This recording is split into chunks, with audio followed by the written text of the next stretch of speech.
Bonjour, je suis Élodie du site byelodie.fr. By BY pour symboliser que je suis passée par là.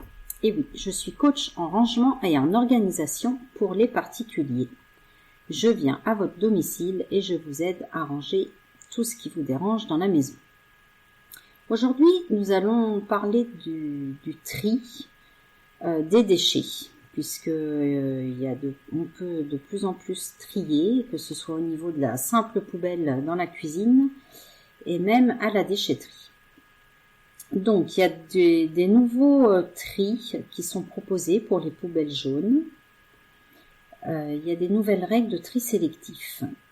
Pour ce paragraphe, je m'adresse plus précisément aux communes des Yvelines et des Hauts-de-Seine, mais de toute façon, la plupart des déchetteries cherchent à s'équiper de meilleurs appareils pour recycler un maximum de déchets. Donc c'est quelque chose qui va se généraliser en France.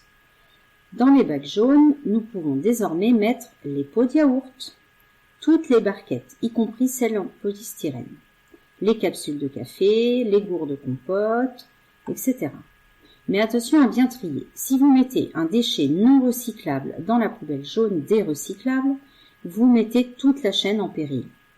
Par exemple, vous ne pouvez pas considérer comme un déchet recyclable les suivants: les papiers photos, le papier calque, les petits tickets de caisse, les bouchons de liège, les objets en plastique, la vaisselle jetable. Et oui, il n'y a que le plastique des bouteilles, celui qui est de type 1, qui convient. Mais le PP, le plastique de type 5, lui, est non recyclable. Les Kleenex, les serviettes jetables, les essuie-tout, les couches bébés, les déchets plus petits que la paume de la main ne pourront pas être triés sur le tapis qui trie ces déchets-là. Les aérosols ménagers, oui, mais pas les aérosols de produits dangereux. Ils sont appelés déchets industriels dangereux. Dans ce cas, l'aérosol porte un symbole, une tête de mort qui informe d'un danger pour l'homme ou l'environnement. En cas de doute, rapprochez-vous de Cogetrad, compagnie spécialisée dans le traitement des déchets industriels. Attention, pour être recyclé, votre bombe aérosol doit être vidée et non percée. Vous ne pouvez pas non plus jeter dans la poubelle jaune les carnets à spirale, à cause du métal, les gros classeurs en carton. Petite astuce, n'imbriquez jamais les emballages entre eux, parce que comme ça vous les rendez plus difficiles au tri. Deuxièmement, le verre. Vous pouvez mettre beaucoup de bouteilles et de bocaux en verre, les transparents aussi, mais pas les verres de table ou les ampoules. Les vêtements, je vous propose de vous référer à un autre article que j'ai fait sur le sujet qui s'appelle « Que faire de ces vêtements et chaussures usagés ». Quatrième paragraphe, les encombrants. Vous connaissez tous le principe. Certains jours, dans la plupart des communes d'Île-de-France, on peut laisser sur le trottoir certains objets qui sont trop lourds à porter à la déchetterie. Pour Paris, il faut faire une demande en ligne et les produits sont enlevés du trottoir le jour même. Attention toutefois à bien faire la différence, car les camions des encombrants sont des camions qui pressent les objets pour pouvoir en stocker plus dans un espace réduit. Les meubles ou autres vont ainsi être démolis alors qu'ils pourraient aller dans la benne du réemploi s'ils étaient déposés à la déchetterie. Voilà pourquoi il est toujours préférable de prendre le temps de porter un maximum de choses dans des ressourceries ou auprès d'associations de recyclage.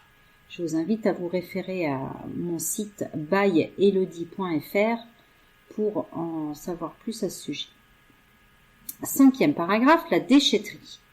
Mention très bien pour les bennes de réemploi, dans laquelle on peut déposer des objets qui pourront avoir une seconde vie. Malheureusement, il n'y en a pas dans toutes les déchetteries. Connaissez-vous ecomobilier.fr? C'est un site qui propose de reprendre tous vos meubles, quels que soient leurs états. Alors, rapprochez-vous d'eux pour voir si c'est possible qu'ils viennent chez vous. Ayez bien conscience que tout ce que vous déposez dans les déchetteries ne deviendront que des déchets. Le but de la déchetterie est de les trier et de les répertorier auprès des différents organismes qui s'occupent du traitement des déchets. Ainsi, le fait que ce soit une filière spécifique qui récupère tous les appareils électroménagers va permettre de recycler. 80% de matière plastique et 20% de composants, ce qui n'est pas mal du tout. Mais sachez que de tout ce qui est déposé dans les déchetteries, 70% des produits vont servir de combustible. Les autres déchets que l'on trouve dans les déchetteries sont les plaques de polystyrène, la ferraille, les pots de fleurs, les jardinières, les poteries.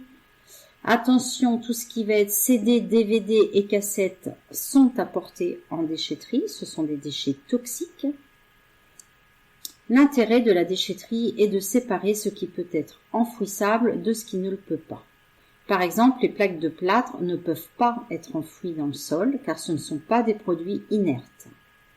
Le reste sera enfoui dans le sol et de plus pas en France. Et oui, figurez-vous que cela coûte moins cher aux collectivités de les faire transporter dans d'autres pays plutôt que d'assumer nos déchets sur nos propres sols.